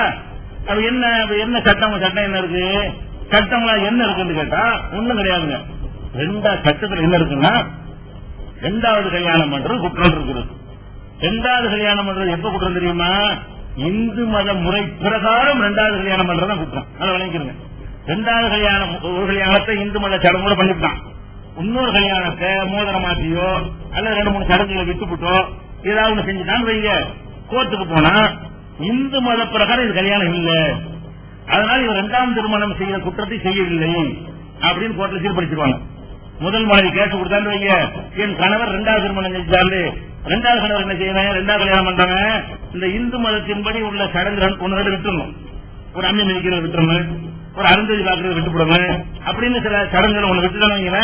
அங்க சொல்லுவாரு 2வது கல்யாணம் நடந்தாலும் கல்யாணம் கிடையாது, இந்து மதத்தினுடைய சடங்கு விடுபட்டு போச்சு, இந்து மத பிரகாரம் திருமணம் நடக்கவில்லை, திருமணம் நடக்கவில்லை என்றால் இவர் இரண்டாம் திருமணம் செய்த குற்றத்தை செய்யவில்லை தீர்ப்பளிக்கிறாங்க கோர்ட்ல. அப்ப காஷ்மீர்ல பங்காரி ஒரு ஆள் என்ன செய்யறாரு, அவரு ரெண்டாவது கல்யாணம் பண்ணிடுறாரு. முதல் மனைவி கேஸ் போட்டு விட்டாங்க, என் புருஷன் ரெண்டாவது கல்யாணம் பண்ணா தண்டிக்கணும், 7 வருஷத்துக்கு உள்ள போடணும் கேஸ் போட்டுறாங்க. அப்ப அந்த தீர்ப்பு ஹைகோர்ட்ல தீர்ப்பளிக்கிறாங்க. மத சடங்கு சில சடங்கு விடுபட்டு இருக்கிறது. இந்த இரண்டாவது கல்யாணம் செய்யும் பொழுது இந்து மத சடங்கை சிலர் விட்டு விட்டார். அதனால வப்பாட்டி தான், சடங்கு இல்லாத காரணத்தினால் அவர் வப்பாட்டி தான். வப்பாட்டி வைத்துக் கொள்வதை தடுக்க சட்டத்தில் இடமில்லை. வப்பாட்டி வச்சு நகர்த்து நடக்கிறது கல்யாணம் பண்ண தடுப்போம், கல்யாணம் இல்லை. இது இந்து மதப்படி கல்யாணம் நடக்கலாம். ஒன்னே முதல் கொண்டாடி காலம் போது ஒழுங்கா பண்ணாரு, இரண்டாவது கல்யாணம் பண்ணும்போது என்ன செய்யல சடங்கு விட்டுட்டாரு. அப்ப இந்து மதப்படி கல்யாணம் இல்ல, வப்பாட்டி தான். வப்பாட்டி வச்சுக்கோங்க. அப்ப மேட்ரு பெண்ணுக்கு துரோகம் செய்யறதா மேட்ருன்னு சொன்னா வப்பாட்டி வச்சுதான் துரோகம் இல்லையா? கொண்டாட்டி வச்சது துரோகமா? மனைவிந்து ஒருத்த வச்சுக்கிட்டு வப்பாட்டி வச்சுக்கலாமா? அது துரோகம் இல்லையா? கண்டிக்க மாட்டாங்களாம், சட்டத்தில் இடம் இல்லையா அப்படின்னு சொல்லி காஷ்மீர் உயர்நீதிமன்றத்தில் கோர்ட்டு சொல்லிக்கிறாங்க. இது 1996 JK 105 நம்பர்ல கோர்ட்ல இருக்கிறாங்க. இந்த வழக்கை நீங்க எடுத்து பார்த்து விடலாம். அதே மாதிரி ஆந்திராவில் வெங்கட ரெட்டின்னு ஒரு ஆள், அவர் இதே மாதிரி கல்யாணம் பண்றாரு, ரெண்டாவது கல்யாணம் பண்றாரு. முதல் மனைவி கோர்ட்டுக்கு போயிடுச்சு. போனா இவர் சில சடங்களை விட்டு செய்யறாரு. அது கடமோட செஞ்சிருந்தாலும் அந்த சடங்கை விட்டுதான் சொல்லிக் கொடுக்க வைக்கிறது. சடங்கு கூட செஞ்சிருந்தா கூட அந்த சடங்கு நடக்கவில்லை சாட்சியை வச்சு முறையே செஞ்சிருந்தா கூட கோர்ட்ல சொல்றதானே அந்த சடங்குகள்லாம் செய்யல அந்த சாட்சியை போட்டு சொன்னோட அப்ப நீதி நினைச்சிட்டாரு, இவர் இரண்டாம் திருமணம் செய்த குற்றத்தை செய்யவில்லை, இவர் இரண்டாவது திருமணமே இல்லை.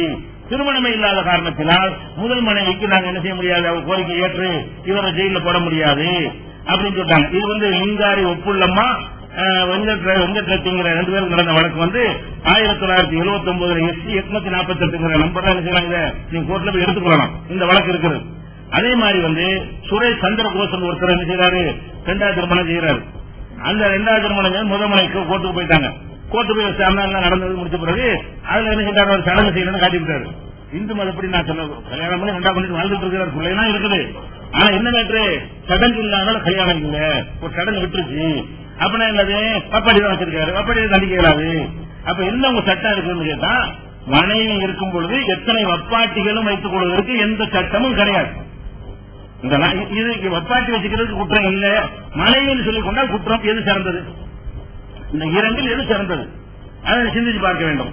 இது பிரியாபாலா அந்த சடங்கு இல்லைன்னா என்ன செய்யறாரு, நீதிபதி தீர்ப்பளிக்கிறாரு. இதெல்லாம் சுப்ரீம் கோர்ட் தீர்ப்பு. நான் சொல்லக்கூடிய சுப்ரீம் கோர்ட் முதல் இது காஷ்மீர், இதுக்கு முந்தைய சொன்ன சுப்ரீம் கோர்ட்டுடைய தீர்ப்பு. இதுவும் சுப்ரீம் கோர்ட் தீர்ப்பு தான். சுரேஷ் சந்திரகோசங்கிறவர் என்ன செய்யறாரு, இரண்டாவது கல்யாணம் பண்றாரு. முதல் மனைவி கேஸ் போடுறாங்க, என் புருஷனுக்கு ஜெயில போடுன்னு சொல்லி. அவன் புருஷன் ரெண்டாவது கல்யாணம் பண்ணலையமா, எப்படி போடுறது, பண்ணிட்டாரு, சடங்கு இல்ல எப்படி கல்யாணம் ஆகும் அப்படின்னு சொல்லி என்ன செய்யறாரு, தீர்ப்பளிச்சிருக்கிறாங்க. இது 1971 SC 1153 நம்பர்ல கோர்ட்ல போய் எடுத்து பார்த்துக் கொள்ளலாம். இது பலதாரமான கூட என்ன எது சிறந்து யோசிக்கிறதா சொல்றேன். எங்க பலதாரமான தப்புங்க இஸ்லாத்துல உள்ள தவறுங்களே சரி, சரியானது என்ன சொல்லுங்க. நீ சரியான ஆளா இருந்தா எவனாச்சும் ஒரு முற்போக்காளனும் எந்த ஒரு கட்சிக்காரன் என்ன சொல்லுங்க, விபச்சாரத்தை தடை செய்ய. அதான் பெண்களுக்கு பாதுகாப்பு, மனைவிக்கு பாதுகாப்பு என்ன, உன் பொண்டாட்டியை தவிர வேற யார்த்தையும் போகக்கூடாது, போனா பிடிச்சி உள்ள போடுவோம்னு சொல்லி போட்டு பலகாரம் நடக்கிறது. எதுக்கு தடை இல்ல? டெய்லி ஒரு பெண்ணிட்ட விபச்சாரம் பண்ணால் தடை இல்ல, வாரத்துக்கு ஒருத்தைய பேசி வச்சுக்கிட்டு விபச்சாரம் பண்ணால் தடை இல்ல, குற்றம் கிடையாது. அந்த பெண்ணை பாதிக்கிறத பத்தி யோசனை யாரும் கிடையாது. அல்லது வப்பாட்டின்னு ஒரு 50 பேர் வச்சிருந்தா கூட என்ன செய்ய முடியாது, வப்பாட்டி வைத்துக் கொள்வது எப்படி செய்யறாங்க, தண்டிக்கிறோம், கல்யாணத்தை தண்டிப்போம், விபச்சாரத்தை தண்டிக்க முடியாது என்று நீதிமன்றங்கள் பச்சையாக வாக்குமூலம் தர்றாங்களே. இது பெற்றா இது பெற்று இல்லையா, எதை மாத்தணுங்கிறீங்க? இன்னும் சொல்ல போனா இப்படி ஆயிடுச்சா, இது பாபுராவ் சங்கர் லோகாண்டே வழக்கு விஷயத்துல சுப்ரீம் கோர்ட் இதே மாதிரி இருக்கு. சேம் சடங்கு நடக்கல, அதனால கல்யாணம் நடக்கல, அவர் தப்பு செய்யல, அவர் ஒண்ணும் செய்ய மாட்டோம். கர்நாடக கூட ஒண்ணும் செய்யல, ஒருவரை மனைவி பார், ஒருவரை துணை பார். எதனால செய்ய முடியாது, அரசியலுக்கான சொல்லல. ஒருவரை மனைவின்னு சொல்லுவாரு, இன்னொரு ஆளை செய்வாரு துணைவி பாரு. துணைவிக்கு எப்படி கேஸ் போடுவீங்க? மனைவியுடைய துணைவி தானே, அப்படின்னா எப்படி அவரை தண்டிக்கிறது? விஷயம் வழங்க அவங்களுக்கு. ஆனா மகள் பாரு, ரெண்டாவது கொண்டாடி பிறந்த மகள் பாரு, இந்தியாவுக்கு எல்லாம் செய்வாரு. ஆனா சட்டத்தில் என்ன சொல்லிடுவாரு கேட்டாங்கன்னா, இவர் மனைவி, இவர் துணைவி. துணைவினா என்ன, அந்த நான் சொன்னதுக்கு ஒரு நாகரிகமான வார்த்தை. மனைவிக்கு பொருளா வச்சுக்கிறாங்கல்ல, அது நாகரிகமான வார்த்தை துணைவி. அப்ப துணைவிகள் எத்தனை வேண்டாலும் வைத்துக் கொள்ளலாம், இதுதான் சட்டம் உங்களுக்கு. அப்ப எத்தனை துணைவியோட ஒருத்தர் வாழலாம் வைத்துக் கொண்டு இதே மாற்ற சொல்றாங்க. அதை மாற்ற முடியல, மாற்ற இயலாது. 1000 ஒருத்தன் செஞ்சுக்கிட்டு தான் இருப்பான். பொம்பளையும் ஆயிரம். இன்னும் சொல்ல போனா பொம்பளாலும் ரெண்டாவது ரெடிங்கிறான், ரெண்டாவது கல்யாணத்துக்கு ரெடிங்கிறான்னு அந்த அளவுக்கு அந்த ஒரு தேவைகளும் ஆணுடைய தேவைகளுக்கு போய் பெண்கள் அதிகரித்து போய் இருக்கிற காரணத்தினாலதான் ரெண்டாவது இருந்தாலும் பரவாயில்ல உங்களை வாழ்க்கை பிறன் வர்றாளா இல்லையா? அது வருவது உனக்கு தடுக்க முடியுமா? அல்லது இவன் போய் இப்படி செய்யறவனுக்கு தடுக்க முடியுமா? எல்லாரும் விபச்சாரம் பண்ணக்கூடியவனா இருக்கிறான், ஆதரிக்கிறவனா இருக்கிறான், அது எல்லா விபச்சாரத்தில் மூழ்கி போனவனா இருக்கிறான். அதனால சட்டம் திராணி கிடையாது. விபச்சாரம் தடுத்து சட்டம் போட்டு பார்ப்போம். அப்ப இதை பேசு, பலதார மனம் கூடாது. நாங்கெல்லாம் பாருங்க மனைவி தாண்டி யாரையாவது கையை வைக்கிறோமா, தப்பாட்டி வைக்கிறோமா, நாங்க வந்து விபச்சாரத்தை போறோமான்னு சொன்னா பரவாயில்ல. நாங்க மனைவிங்கிற உரிமை அவங்களுக்கு தானே கொடுத்துருக்கிறோம், வச்சுக்கிட்டு நாங்க எத்தனை வட்டம் போகிறோம் உங்களுக்கு தானே மனைவி அவ தானே அப்படின்னு சொல்வார்களே. ஆனால் இது பெண்ணுக்கு பாதிப்பு இல்லையா? பெண்களை பாதிக்கிறதுக்கு தான் உங்களுடைய வாதம், இந்த வாதம் செய்வீர்களே. ஆனால் அப்ப என்ன செய்யணும், வப்படி இருக்கணுமா இல்லையா? அப்ப இந்த ஒரு விஷயத்துல இது மாதிரியான வழக்குகள் வந்து நிறைய இருக்குது. இப்ப என்ன ஆச்சுன்னு தெரியுமா? மகளிர் உரிமையா பேசினாங்கல்ல, பெண்ணுரிமை எல்லாம் இப்ப எங்க மாறுறாங்கன்னு பாருங்க. இவன் ரெண்டாம் கல்யாணம் வந்து குற்றம் சொல்லிட்டாங்கன்னா அவன் வப்பாட்டி தெரியும், அவன் வப்பாட்டி வச்சுட்டு தெரிஞ்ச உடனே இந்த வப்பாட்டிகளுக்கு நியாயம் கிடைக்காம அவங்க எல்லாம் மகளிர் கமிஷன்ல போனாங்க. பெண்களுக்கு நாங்கள் பெண்கள் மகளிருக்கு தானே நீங்க இருக்கிறீங்க, பெண்களுக்கு ஆசனம் இருக்கிறீங்க, நாங்க ரெண்டாவது வப்பாட்டி என்ன வச்சுட்டு இருக்கிறாங்க, என்னோட சந்தோஷம் இருக்கிறானே, அவனுக்கு பிள்ளைலாம் பெற்று கொடுத்துருக்கானே, அப்ப எனக்கு வந்து உரிமை கிடைக்கலையே, என் உரிமைக்கு நீங்க போராடுங்க. பாயிண்ட் எப்படி திரும்புது? முதல்ல இந்த மகளிர்லாம் வந்து பெரிய பெண்ணு பேசிட்டு இருந்தாங்க. இப்ப என்னடா ஆச்சுன்னு கேட்டா, இந்த ரெண்டாவது உள்ள வப்பாட்டி கம்பெனி எல்லாம் போய் என்ன செய்யறது, டெய்லி இந்த கம்பெனி போனவுடனே நாட்டில் வந்து தேசிய மகளிர் கமிஷன், இந்தியா முழுவதும் தேசிய மகளிர் கமிஷன் ஒரு கமிஷன் இருக்குது. அவங்கள்ட்ட இந்த மாதிரி கம்ப்ளைண்ட் போன என்ன செய்யறாங்க, ஆமா நம்ம சிந்திக்காமல் இருந்துட்டோம், நேற்று அடிப்படையான இந்த பெண்கள் பாதிக்க அது யோசிக்கணுமா இல்லையா? வப்பாட்டி வச்சுக்கலாம்னு சொன்னா உரிமை இல்லாம போயிருதுங்க. கல்யாணம் சொன்னா உரிமை கிடைச்சி போயிருமே. இவளுக்கு முன்னாடி வச்சுட்டான், சரி வச்சுட்டான், எப்படியோ ரெண்டாவது ஒருத்திய போய் அவன் வந்து வாழ்க்கை நடத்திட்டு இருந்தான்னு சொன்னா அதே மாதிரிதானே சந்தோஷம் அனுபவிக்கிறான். அதே மாதிரிதானே எல்லாம் அவளும் செய்யறான், அந்த மனைவி செய்யற எல்லாத்தையும் செய்யறாளா இல்லையா? அவளுக்கு அவள்கிட்ட இன்பு அடைந்து கொண்டு அவளுக்கு அவள் மூலம் பிள்ளையும் பெற்று விட்டு நீ மனைவி இல்லைன்னு நீங்க சட்டத்தில் சொன்னீங்களா? இது அநீதியா இல்லையா என்று இந்த பாதிக்கப்பட்ட அந்த சின்ன வீடுகள் துணைவிகள் எல்லாம் என்ன செய்யறாங்க, வந்து கம்ப்ளைண்ட் பண்றாங்க மகளிர் கமிஷன்ல. மகளிர் கமிஷன் தேசிய மகளிர் கமிஷன் ஒரு ஆள் இல்ல, அது பெரிய கமிஷன் குழுவெல்லாம் செஞ்சு மகளிருக்காகவே பாடுபடுறதுக்கான சட்டப்பூர்வமான அமைப்பு. அவங்க என்ன செய்யறாங்கன்னு கேட்டா, இப்ப ஒரு பரிந்துரை மத்திய அரசாங்கம் கொடுக்கறாங்க, ஒரு அறிக்கை. என்ன கொடுக்கறாங்கன்னா, சட்டப்படி திருமணம் செய்து குடும்பம் நடத்திய மனைவிக்கு மட்டுமல்ல, பிரச்சனை என்று வந்தால் இரண்டாவது மனைவிக்கும் மூன்றாவது மனைவிக்கும் அவர்கள் மூலம் பிறந்த குழந்தைகளுக்கும் கூட ஜீவனாம்சம் தர வேண்டும். யார் சொல்றா? இரண்டாவது மனைவி இல்லைங்கிறீங்க. அப்ப அந்த வப்பாட்டி வச்சு ரெண்டாவது மனைவிங்கிறாங்க. என்ன வார்த்தை போடுறாங்க? தேவைப்பட்ட இரண்டாவது மனைவி தான் உங்களுக்கு வராது, எங்களுக்கு மட்டும் தானே வரேன். இவ்வளவு நாள் என்ன சொல்லிட்டு இருந்தீங்க, ஒரு மனைவி, நீங்க உங்களுக்கு தான் நிறைய மனைவி, எங்களுக்கு ஒரு மனைவி சொல்லிட்டு இருந்தீங்கல்ல. இப்ப மகளிர் கமிஷன் என்ன சொல்றாங்க, அதாவது முதல் மனைவிக்கு கொடுக்கிற அதே மாதிரியான உரிமைகளை எல்லாம் இரண்டாவது மனைவிக்கும் கொடுக்க வேண்டும், மூணாவது மனைவிக்கும் கொடுக்க வேண்டும், ஜீவனாம்சம் அனைவருக்கும் தர வேண்டும், அந்த குழந்தைகளுக்கும் தர வேண்டும். இதுக்கு என்ன அர்த்தம் கேட்கிறேன். நீங்க மாதிரி நாங்க மாறுறோமா? இதுதானே குறைச்சு தெரிஞ்சீங்க. இதுல அப்படி இப்ப என்ன சொல்ல வர்றீங்க, வப்பாட்டியா வச்சுக்கிட்டாலும் வப்பாட்டியில பொண்டாட்டிங்கிறீங்க, இரண்டாவது மனைவிங்கிறீங்க. வெறும் வார்த்தையால் மட்டும் சொல்லவில்லை, அதை வந்து மனைவியின் அங்கீகரித்து இதே மாதிரி சொத்துரிமை எல்லாத்தையும் கொடுக்கணுங்கிறீங்க. அதுக்கு பிறந்த குழந்தை அங்கீகரிக்கணுங்கிறீங்க. இது தேசிய மகளிர் கமிஷன் இப்பதான் அறிக்கையை கொடுத்திருக்காங்க. இப்ப ஆராய்ச்சி பண்ணி அடுத்த சட்டம் கொண்டு வந்துறாங்க. என்ன செய்வாங்க, எல்லாரும் ரெண்டாம் கல்யாணம் பண்ணலாம் பண்ணி தொலைஞ்சிட்டு போ. அவங்களுக்கு சட்டப்படி அந்த பெண்ணு அவளும் பெண்ணு தானே, மனைவி மாத்திரம் பெண் இல்லையே, முதல் மனைவி மாத்திரமா பெண்ணு, இரண்டாவதா வந்து மனைவியாவோ துணைவியாவோ பாட்டியோ வர்றாள அவளும் பெண்ணு தானே, அவள் பாதிக்கப்படக்கூடாது தானே. அப்ப அவங்களுக்கு நியாயம் வழங்க வேண்டும் தானே. அதனுடைய எண்ணிக்கை அதிகரித்த பிறகுதான் அவங்களுக்கு விஷயம் வழங்குறது. ஆஹா பிரச்சனை வேற மாதிரி போகுது, பெண்ணுரிமைக்கு போடுறான். அப்ப கேட்கறான், இவன் மட்டும் தான் நான் பெண்ணு கேட்கறான். இந்த மனைவிக்கா வேண்டி பேசுறியம்மா, சரி பேசுமா, நான் ஒருத்தி பெண்ணு தானே, என்னுடைய சந்தோஷமா இருந்தால நானும் வாழ்க்கையில வந்து நிக்கிறேன்ல, நானும் பிள்ளை பற்றி வச்சிருக்கேன் கேட்டாங்க ஆன்சரு. அப்ப நீங்க என்ன செய்யணும், அதை தடுத்து நிறுத்தியாவது இருக்கணும். குறைஞ்சபட்சம் எவனால் வப்பாட்டி வச்சா 75 வருஷம் போடுவோம்னு சொல்லி பார்ப்போம், தூக்கு தண்டனை கொடுன்னு சொல்லி பார்ப்போம். ஒன்னும் செய்ய முடியாது. அப்ப சட்டம் போட திராணியும் கிடையாது, அமல்படுத்த இயலாது. அப்ப இருக்கிற சட்டம் எப்படி இருக்கிறது, இஸ்லாத்துல உள்ளவர்களும் சில பேர் மிக குறைந்த எண்ணிக்கையில அவனுடைய தேவை என்று கருதி வசதியும் இருந்து 2 மனைவி சமாளிக்க முடியும் என்ற நிலையில இருப்பானேயானால் அப்படி சில பேர் திருமணம் செய்வதை போல மற்ற சமுதாயத்தில் உள்ளவர்களும் என்ன செய்யறாங்க, திருமணம் செய்யாமல் பல துணைகளை வைத்துக் கொண்டு இருக்கிறார்கள். அபிஷியலா வெளிப்படையா டிக்ளேர் பண்ணிவிட்டு வைத்துக் கொண்டிருக்கிறார்கள். மனைவி என்கிற வார்த்தையை பயன்படுத்துவது இல்லை.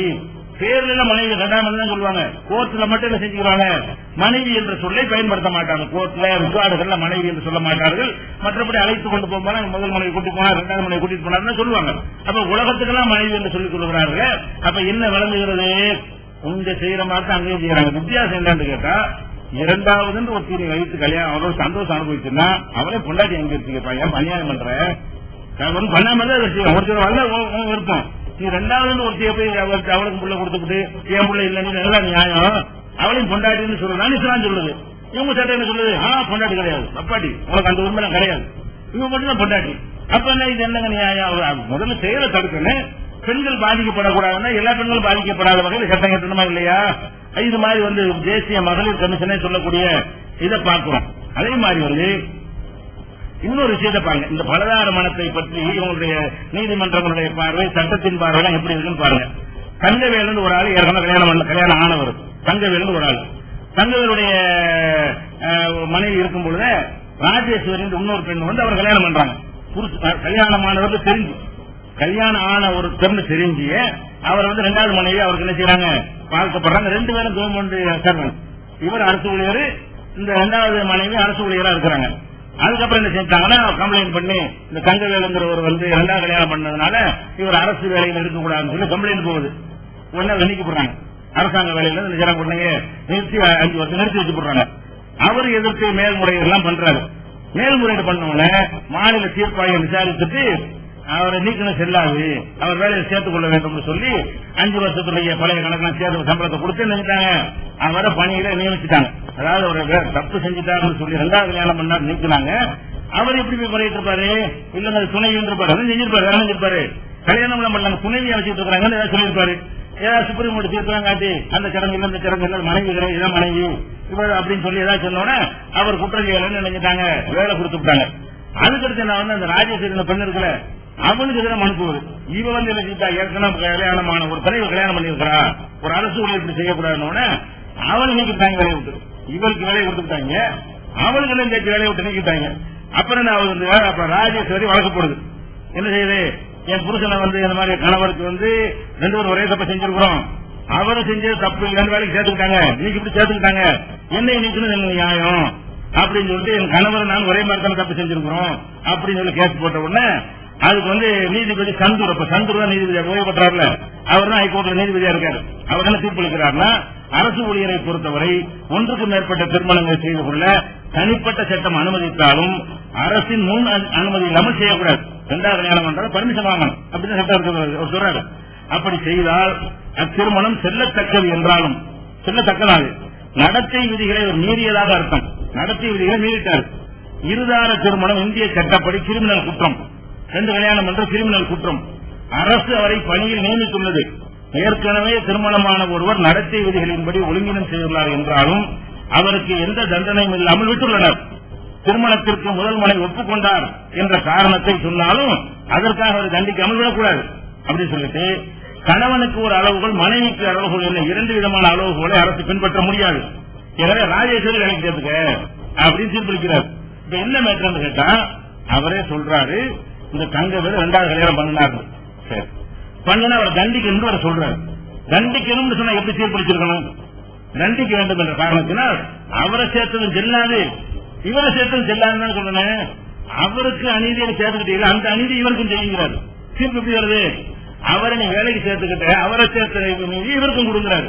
அப்ப கிரிமினல் குற்றம்ங்கிறாரு, தண்டனைக்குரிய குற்றம்ங்கிறாரு, பணி நீக்கம் செய்வதற்கு குற்றம் சொல்லிவிட்டு அப்ப நீதி சுபத்தம் எப்படி செலுத்தனே, அவரை நீக்குங்க வேலையை விட்டு இவங்களே நீக்குங்க சரி என்று தீர்ப்பளித்திருந்தால் அந்த பலதாரம் கூடாது என்பது ரொம்ப ஒரு உறுதியாக இருக்கிறான்னு வழங்கிக்கலாம்.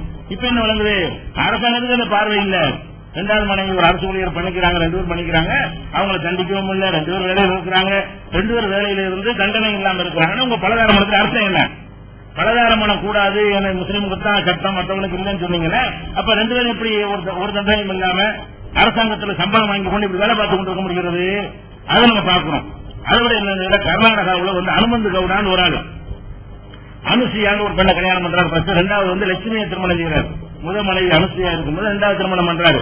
அப்ப 2 பேரும் திருமணம் பண்ணணும்னு செய்யறாங்கன்னா அது இறந்து போயிடுறாரா, சொத்துக்கு 2 பேர் உரிமை கொண்டாடுறாங்க, எனக்கு வேணும் உனக்கு வேணும் 2 பேர் உரிமை கொண்டாடுறாங்க. அப்ப கோர்ட்ல என்ன பண்ணிட்டாங்க, ஆனா முதல் மனைவிக்கு சாதகமா தீர்ப்பளிச்சுட்டாங்க. நீ இரண்டாவது மனைவி உனக்கு நீ மனைவி கிடையாது, அவர் சொத்து வந்து முதல் மனைவிக்கு தான் அப்படின்னு சொல்லிட்டாங்க. அதுக்கப்புறம் என்ன செய்யறாங்கன்னா, அவர் அரசு ஊழியர் இருந்து வேலையில் இருக்கும்போது இறந்துட்டார். வேலையில் இருக்கும்போது இறந்துட்டாருன்னா அவருடைய குடும்பத்தில் உள்ள ஆளுக்கு கருணை அடிப்பில் வேலை கொடுப்பாங்க. ரிட்டையர்ட் ஆகி இறந்துட்டா கொடுக்க மாட்டாங்க. பணியில் இருக்கக்கூடிய நேரத்தில் இறந்துட்டாருன்னு சொன்னா அவருடைய குடும்பத்தில் யாராவது வேலைக்கு தகுதியான படித்தவர்கள் இருப்பார்களே, ஆனால் அவங்க கருணை மனு கொடுத்தாங்கன்னா, வேலையிலிருந்து அரசு ஊழியர் இறந்துட்டாரு, கருணை அடிப்பில் எனக்கு வேலை கொடுங்கன்னு கேட்டா முன்னிருப்பத்தில் கொடுப்பாங்க. அந்த ஒரு சட்டம் இருக்கிறது. அப்ப என்ன செய்யறாங்கன்னு கேட்டா, இந்த முதல் மனைவி படிக்காத பொண்ணு, அவளுக்கு இந்த வேலை கிடைக்காது.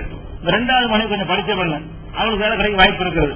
அப்ப என்ன செய்வாங்க, ரெண்டு பேரும் காம்ப்ரமைஸ் பண்றாங்க. இந்த மாதிரி சொத்துலாம் வேணாம், சொத்தை நீ வச்சுக்க. முதல் மனைவி வச்சு இரண்டாவது மனைவி சொல்றான், சொத்தெல்லாம் நீ வச்சுக்க, இந்த அரசாங்க வேலை கிடைக்குது பாரு, அது வந்து எனக்கு கிடைக்கிற அப்ஜெக்ஷன் இல்ல, நீ வந்து ஒப்புதல் கொடுத்துரு, நான் வந்து ஒரு மனைவி சொல்லி வேலையை வாங்கிக்கிறேன் அப்படின்னு சொல்லி அவங்க ரெண்டு பேரும் காம்ப்ரமைஸ் ஆகி என்ன செய்யறாங்க, கோர்ட்டுக்கு போனாங்க. கோர்ட்டுக்கு போனவன அரசு வேலையை நாங்க இந்த மாதிரி ஒத்துக்கொண்டோம், முதல் மனைவியாக நான் வந்து சொத்தை எடுத்துக் கொள்வது என்றும், இரண்டாவது மனைவி வந்து அவருக்கு வேலையை கொடுங்க, கணவர் வேலைக்கு பதில் அவருக்கு வேலை கொடுங்க நாங்க ஒத்துக்கிட்டோன்னு உடனே வந்து அவங்க வேலை கொடுக்க சொல்லி உத்தரவு போட்டுறாங்க. இரண்டாம் மனைவிக்கு வேலை கொடுக்க சொல்லி உத்தரவு போடுறாங்க. மாநில அரசாங்கம் மேல்முறையீடு செய்யுது, கொடுக்கக்கூடாது, கொடுக்க மாட்டேன்னு சொல்லி மாநில கவர்மெண்ட், கர்நாடகா கவர்மெண்ட் சுப்ரீம் கோர்ட்டுக்கு போயிருக்கு.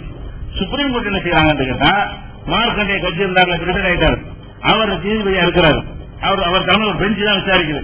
அவர் என்ன செய்யறாருன்னு கேட்டா, இரு மனைவிகள் சமரசம் செய்து கொண்டு விட்டால் அதில் தலையிட அரசுக்கு என்ன உரிமை உள்ளது, இதை பற்றி அரசியல் கவலைப்பட வேண்டும்.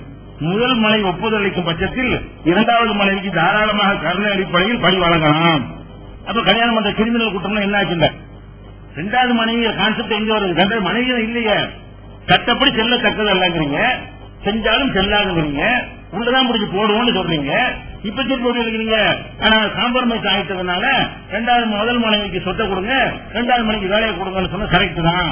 அவங்களுக்குள்ள சரியா இருந்தா அரசாங்கம் தலையிடுங்கிறாரு. மார்க்கண்டை கட்சி கேட்கிறாரு, கவர்மெண்ட் வேலை கொடுக்க மறுக்கிறீங்க, அவங்க தான் ஒத்துக்கிட்டாங்க, விட்டுட்டு போன பேசாங்க. அப்படின்னா என்ன அர்த்தம், இந்த இரண்டாம் திருமணம் பொய்ன்னு சொல்லுங்க, இரண்டாம் திருமணங்கிற கான்செப்ட் பொய், அப்படி ஒண்ணு கிடையாது, எல்லாரும் பண்ணிக்கிட்டு தான் இருக்கிறார்கள். பண்ணிக்கொண்டு சட்டப்படியான மனைவி என்ற உரிமை பெற்றுக் கொண்டிருக்கிறார்கள்.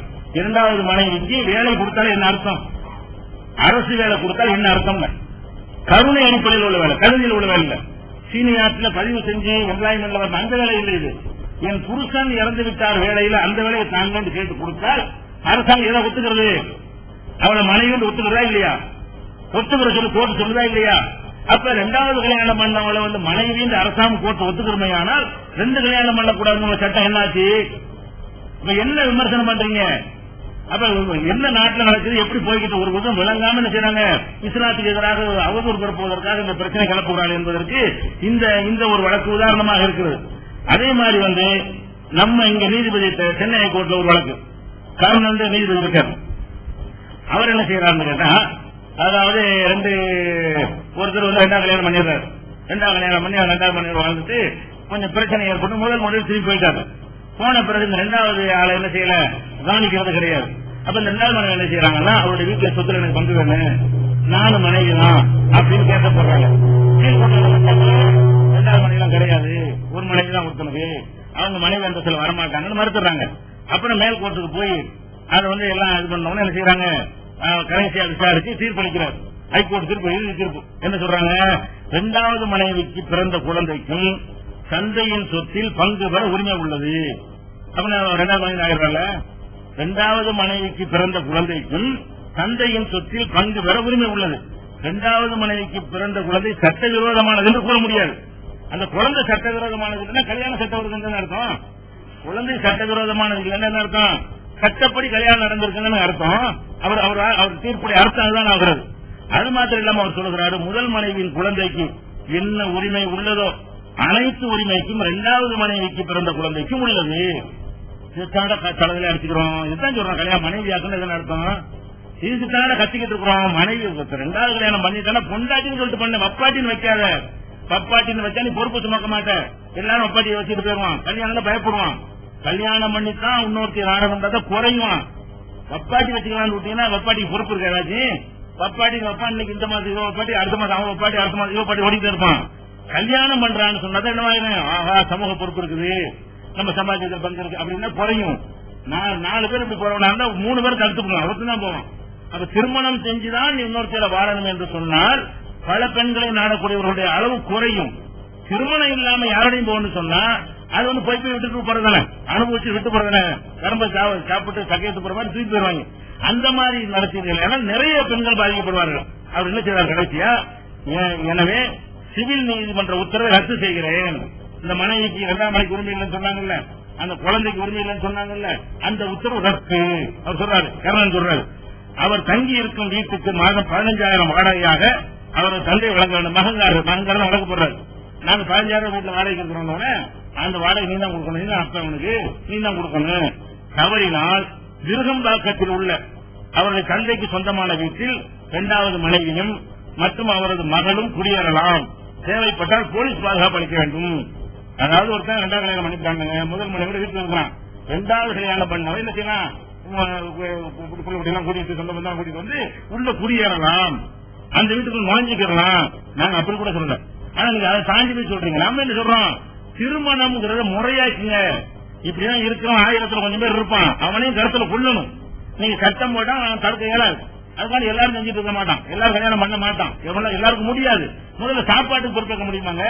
ஒரு பொண்டாட்டி வச்சுட்டு பிச்சை எடுத்துக்கலாம், வேலையில அழைஞ்சிட்டு இருக்கிறான், 2 வச்சுட்டு எப்படி காப்பாற்றுவான்? அதெல்லாம் யாரும் செய்ய மாட்டாங்க. பயங்காடு முஸ்லீம் வந்தா செஞ்சிருவான், பயங்காட்டுறவங்க இல்ல, எல்லாரும் செய்வான். யார் செய்வான்? எவன்கிட்ட வசதி இருக்கிறதோ, உடல்ல சக்தி இருக்கிறதோ, இந்த மாதிரி உள்ள சில பேர் செய்வான். அவன் 1000த்துல 1 என்ற கணக்கில் தான் இருப்பானே தவிர 10க்கு 1 25க்கு 1 கணக்கு இருக்க மாட்டான். இதை விளங்கி கொண்டோமையானால் அப்ப அந்த மாதிரி ஆட்களுக்கு என்ன சட்டம் போடணும்? இப்ப கல்யாணம் பண்ணாதேன்னு சட்டம் போடுவதை விட வேற எவ்வளையாவது நாடுனா பொண்டாட்டி ஆக்கிட்டு நாடு இல்ல தொலைச்சு போடுவேன், இப்படி சட்டம் போடு, எல்லாம் சால்வு. இந்த வழக்கு ஒண்ணுமே வராது. மனைவி ஆக்கிட்ட மனைவி ஒழுக்கால எல்லாம் கிடைச்சு போயிடுறாங்க. சொத்து மனைவிக்கு நீதிமன்றம் சுமையெல்லாம் குறைஞ்சு போயிடும். நீதிமன்றங்கள்ல போய் மனைவியா இல்லையாங்கிறதுக்கு பஞ்சாயத்து நடந்துட்டு இருக்கிறது. என்னது, நான் மனைவியா பிள்ளையா இல்லையா குழப்பம். கல்யாணம் செல்லாதுன்னா புள்ள சட்டப்பூர்வம். என்னங்களா சட்டம் இது? ஒண்ணு சட்ட விரோதம்னா விரோதம் சொல்லிக்கொள்ள, இது சட்ட விரோதமான கல்யாணத்துக்கு பிறந்த பிள்ளையா இருக்கிற காரணத்தினால் இது இவனுடைய பிள்ளை இல்லை, இது சட்ட விரோதமான பிள்ளை என்று சொன்னா நாங்க ஏத்துக்கிறோம். நீ நியாயமா இருக்காது, உனக்கு நம்பிக்கை இல்லையே, கண்டு பண்ணி பேசுறீங்க. மனைவி மனைவி இல்லங்கிறீங்க, வப்பாட்டி வச்சுக்கிறவங்க 2ஆம் கல்யாணம் பண்ணக்கூடாது, வப்பாட்டி வச்சுக்கிறவங்களுக்கு முதல் மனைவிக்கு உள்ள உரிமையை கொடுங்க. என்ன சொல்ல வர்றீங்க நீங்க? உண்மை இல்ல, குழப்புறதுக்கு பேர் தெளிவுங்கிறாங்க. செல்ல தெளிவு அடிக்கடி இருக்கிறோம். இதுதான் இப்படிதான் மனசை இருப்பான், உலகம் பூரா இருப்பான். நவ நாகரிகத்துல முன்னேறின நாட்டிலே இப்படி இருக்கிறான். பெரிய பெரிய பெரிய அறிவாளி பண்டிதர்கள் இந்த மாதிரி செஞ்சுட்டு இருக்கிறான். எவனையும் தடுத்து நிறுத்த முடியல. அப்ப இந்த மாதிரி இருக்கக்கூடிய பெரிய தலைவர்களானவன், படித்தவன், பண்பாடு உள்ள நீதிபதிகள் எப்படி இருக்கிறார்கள்? முதல் மனைவி இருக்கும்போது 2வதாக ஒரு கல்யாணத்தை பண்ணிக்கொண்டு அந்த ஓட்டையில் சடங்கை விட்டு தண்டனையும் பெறாமல் நீதிபதியாக இருந்து ரிட்டர் இருக்கிறார்கள். அப்ப அவங்க என்ன செய்ய போறீங்க? சட்டம் தெரிஞ்சாலும் கல்யாணம் பண்றாரு. இந்த சட்டத்துக்கு அர்த்தம் இதுதான். இது 2ஆம் கல்யாணம் தடுக்கல, சில ஏமாத்துகளை பண்ணி 2வது கல்யாணம் பண்ணிக்கன்னு சொல்லுது. கொஞ்சம் கோல்மால் பண்ணி 2வது கல்யாணம் பண்ணிக்கிற சொல்லுதுன்னு அந்த சட்டம். அந்த சட்டத்தை விட ஒரு கோல்மாலும் பண்ணாலும் திருமணம் பண்ணாலும் ஓப்பன சொல்ற தெளிவா உடைச்சு சொல்லு. ஒளிவு முறையெல்லாம் பண்ணிக்கிறாங்க சொன்னா இது எவ்வளவு இருக்கு. அதான் இஸ்லாம் சொல்லுகிறது. அப்ப அந்த கர்ணன் அவர் தீர்ப்பளிச்சிட்டாரு. அதே மாதிரி வந்து சாயிராம்ங்கிற ஒரு மனைவி கிருஷ்ணவேணி, அவங்க 2 குழந்தைகள் இருக்கும்போது மனைவியை பிரிந்து மீராண்டு ஒரு ஆளை திருமணம் பண்ணிக்கிறார். அப்ப என்ன செய்யறாங்கன்னா பென்ஷன் கேட்டு கிருஷ்ணவேணி மனு கொடுக்குறாங்க. கணவர் இறந்துட்டாரு, அரசு ஊழியர் இறந்துட்டாருன்னு சொன்னா எனக்கு பென்ஷன் வேணும் அப்படின்னு கேட்கறாங்க. பென்ஷன் வேணும்னு என்ன செய்யறாங்கன்னா அவரு என்ன செய்யறாருன்னா பென்ஷனுக்கு அரசு ஊழியரா இருக்கிறோம் நாமினி குறிப்பிடணும். நான் இறந்து விட்டால் என்னுடைய பென்ஷன் எல்லாரும் குறிப்பிடணும், ஒரு பேர் அவர் சொல்லணும். அதுல வந்து முதல் மனைவியை சொல்லாம 2வது மனைவி சொல்லி வச்சிருக்கிறார். முதல் மனைவி கிருஷ்ணவேணி, 2வது மனைவி மீராவை போட்டு விட்டாரு. அவங்க என்ன பண்ணிட்டாங்க, நீ முதல் பொண்டாட்டியா இருந்தாலும் எங்க பேப்பர்ல யாரு இருக்கா, மனைவி மீரா தான் இருக்கு, அதனால மீராக்கு தான் தருவான்ட்டாங்க அரசாங்கத்துல, பென்ஷனை தர முடியாதுட்டாங்க. அப்ப குடும்ப நல கோர்ட்டுக்கு போன உடனே அவங்க நினைச்சிட்டாங்க நாமினி தான் பேசணும். அவர் யார மனைவி சொன்னார், அவர் மனைவி வந்து பார்க்க மாட்டாங்களாம். மனைவிய முதல் மனைவி இருக்கும்போது 2வது கல்யாணம் பண்ணிவிட்டு அவதான் மனைவி என்று சொல்லிட்டா அதான் மனைவி. அப்ப முதல் மனைவி தெருவில் அவதான் அப்பாடியா போற. இப்ப இவ மனைவி அவர் என்ன ஆயிடுறா, அப்பாடியா போயிடுறா. அப்ப என்ன செய்யறாங்க, குடும்ப நல கோர்ட்டுக்கு போனா ஆமா உனக்கு தான் உனக்கு கிடையாதுமா, நீ முதல் மனைவி இருக்கலாம், அவர் நாமினியை யார போட்டிருக்காரு, மீன் அவர் தான் போட்டிருக்காரு, கிருஷ்ணவேணியை போடல, உனக்கு இல்லைன்ட்டாங்க. அப்புறம் என்ன பண்றது, அது போய் மறுபடியும் ஹைகோர்ட்டுக்கு போய் அப்ளை பண்ணா பானுமதி எம்எல்ஏ 2 நீதிபதிகள் பெண் நீதிபதிகள் வந்து விசாரிக்கிறாங்க. அவங்க என்ன தீர்ப்பளிக்கிறாங்கன்னா 2ஆம் திருமணம் நடந்த போது முதல் மனைவி உயிருடன் இருந்திருக்கிறார். முதல் திருமணம் நிலுவையில் உள்ள போது முதல் திருமணத்தை விவாகரத்து ஆக்கிட்டு 2வது பண்ணணும். இந்துவுல முதல் திருமணம் நிலுவையில் உள்ள போது, நிலுவையில் உயிர் இருக்கும் பொழுது இரண்டாவது மனைவிக்கு பென்ஷன் வர உரிமை இல்லை, மீராவுக்கு உரிமை இல்லை. ஆனால் மீராவின் 2 குழந்தைகளுக்கும் பென்ஷன் வர உரிமை உள்ளது. மீராவுக்கு பென்ஷன் வர உரிமை இல்லை. ஏன்? ஃபர்ஸ்ட் மனைவிக்கு தான் உரிமை. அவர் நாமினியா போட்டாங்க, அவங்களுக்கு கிடையாது. இவங்க மனைவி இந்த உத்தரவு அடிப்படையில அந்த நாமினி கேன்சல் ஆகி போயிடும். இப்ப கிருஷ்ணாவணி கிடைச்சிடும். அதே நேரத்தில் மீராவுக்கு பிறந்த பிள்ளைங்க இருக்குல்ல, அவங்களுக்கு இருக்குது. இவர்களுக்கு உரிய முறையில் பிரித்து கொடுக்க வேண்டும். அப்ப இது என்ன அர்த்தம் நீங்க சொல்ல வர்றீங்க? இது கல்யாணம் இல்லைங்கிறீங்களா? கல்யாணம் இல்லைன்னா பிள்ளை இல்லைன்னு சொல்லுங்க. கல்யாணம் சொன்னா புள்ளன்னு சொன்னீங்கன்னா கல்யாணத்தை ஒத்துக்கிறீங்கன்னு அர்த்தமாகுது. அப்ப உங்க கொள்கை என்ன? சட்டவிரோதமான கல்யாணங்கள், சட்டப்பூர்வமான கல்யாணங்கிறீங்களா? ரெண்டுல ஒண்ணுதான் சொல்லணும். ரெண்டையும் சொல்றாங்க. சட்டவிரோதமான கல்யாணம் தான், ஆனா சட்டவிரோத கல்யாணம் இல்ல. எப்படி சொல்றாங்க? இது சட்டப்பூர்வமான கல்யாணம் தான், ஆனா சட்டப்பூர்வமான கல்யாணம் இல்லை. இப்படி சொன்னா அவனை திருத்தம்பிங்கல்ல. அப்படித்தான் சட்டங்கள் இருக்குது. நம்மளை விமர்சிக்கக்கூடிய சட்டங்கள் எப்படி இருக்கிறது? இந்த ஒரு கிறுக்கன் பேசுற விதத்தில் தான் இருக்கும் பொழுது எதை குறை சொல்ல வர்றீங்க? எல்லாம் செஞ்சுட்டு இருக்கிறான். இந்த ஓட்டையை பயன்படுத்தி செஞ்சுட்டு தான் இருக்கிறான். அதை வழங்கிக் கொள்ள வேண்டியது. அதே மாதிரி அர்த்தநாரின்னு ஒருத்தர் அவரால் அவர் என்ன செய்யறாரு? 1984 ஓய்வு பெற்றிருந்தாரு. 2 மனைவி இருக்கிறாங்க. பென்ஷன் என்ன பண்றாங்கன்னா, சரி நேரம் முடிஞ்சு மீது உள்ளதை நாளை தினம் பார்த்துக்கலாம்.